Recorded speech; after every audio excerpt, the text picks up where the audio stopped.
Okay, we ready?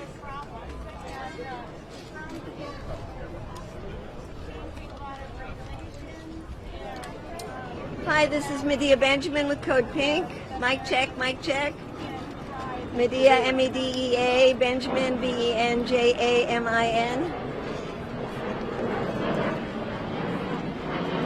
Okay, so we're here in front of the Lincoln Memorial the day before the president will give his speech. I'm still doing a mic check here.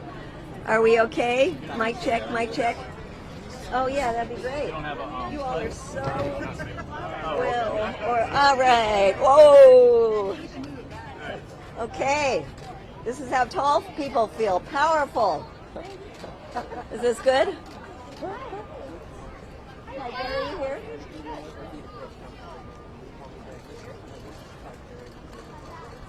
Okay. All right. Thank you so much for coming. My name is Medea Benjamin, M-E-D-E-A B-E-N-J-A-M-I-N.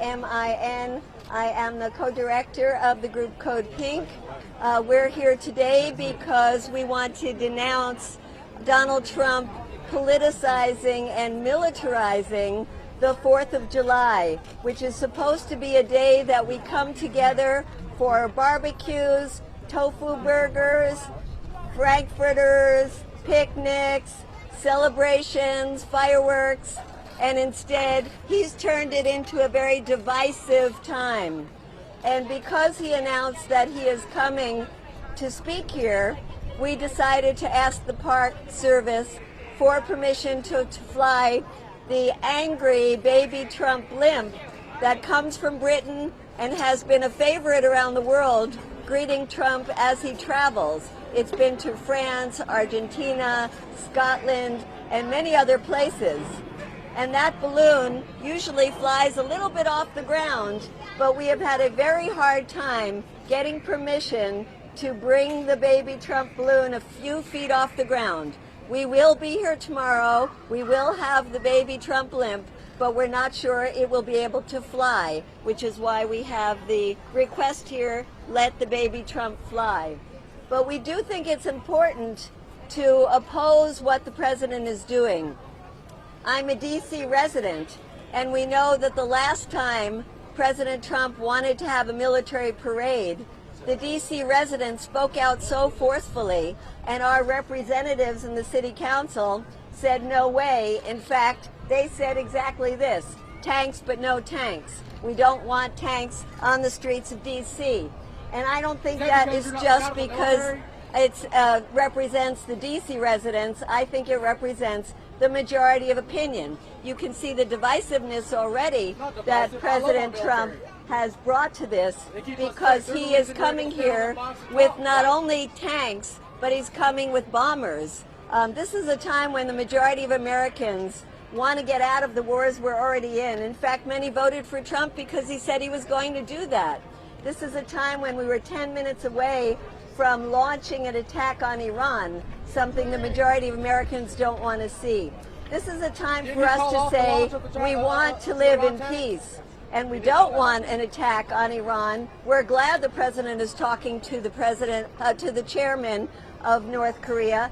We want diplomacy, and we don't think that bringing Sherman tanks from World War II is a show of strength. We think a show of strength is allowing us to have the July 4th holiday that we normally have, which is devoid of partisan politics. I also want to say that it's pretty awful that he has given the majority of the seats, especially the front half of the reflecting pool, over to his cronies, people who have given money to his campaign, as well as to the Republican National Committee, why the Democrats say they have not gotten those tickets. This is being paid for by us, the taxpayers, and it is a misuse of taxpayers' money to use this for what seems like a campaign stop for President Trump.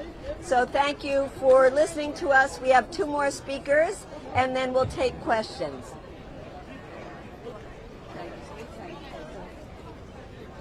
So my name is Tig Berry, T-I-G-H-E, last name Barry, B-A-R-R-Y. I'm with Code Pink. I hold the permit for the baby Trump on the Washington Monument Mall area.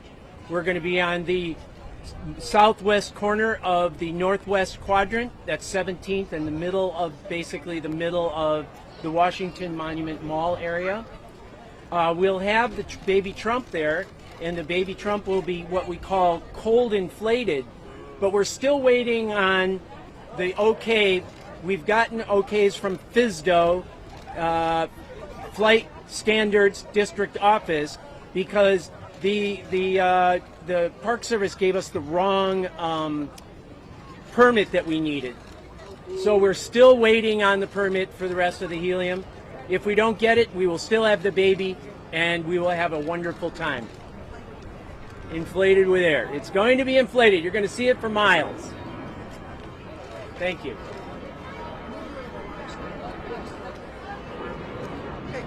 My name is Ann Wright, A-N-N-W-R-I-G-H-T. I'm a retired U.S. Army colonel. I was in the Army 29 years. I'm also a U.S. diplomat, resigned in 2003 against the war on Iraq. And I'm sorry our veteran that was here is not staying with us right now, because he is one of the reasons that we are challenging all of these presidents, from Trump, Obama, Bush, Trump, on all of these wars, not only for the people that were killed in the countries the United States has attacked, but as you see, this young man has his service dog because he has PTSD. The millions of Americans that have PTSD that were in the military, and I think a lot of us that were not on active duty have PTSD from what our country's been through. This decision by President Trump to hijack the national holiday so it is a Trump special day is wrong. As a retired military and as a former U.S. diplomat, I mean, this looks more like what would be happening on one level, you know, like on Red Square, you bring in the tanks, you have the flyovers like that. It's just not what America is right. This is a time to bring all of our people together, to stop the divides that we have politically, which are severe, but at least come together for one little day to say, well, we were founded how many hundreds of years ago on the 4th of July. So, as a military person and as a diplomat, I say it is wrong, and that we should be able to let these little baby Trump things, and 20 feet of them, to fly to show the opposition that we have, not only to the wars that Trump is in, but the wars that we have had, and to say to our politicians, no more war. Thank you. So we also want to tell you some of the things we'll be doing tomorrow. We will have a festival. Trump is a Big Baby Festival. We'll have an open mic for anybody who wants to come and talk about how they feel about the July 4th celebration. We will also have music and dancing. We'll have comedians. We will have a reading from the Frederick Douglass July 4th. And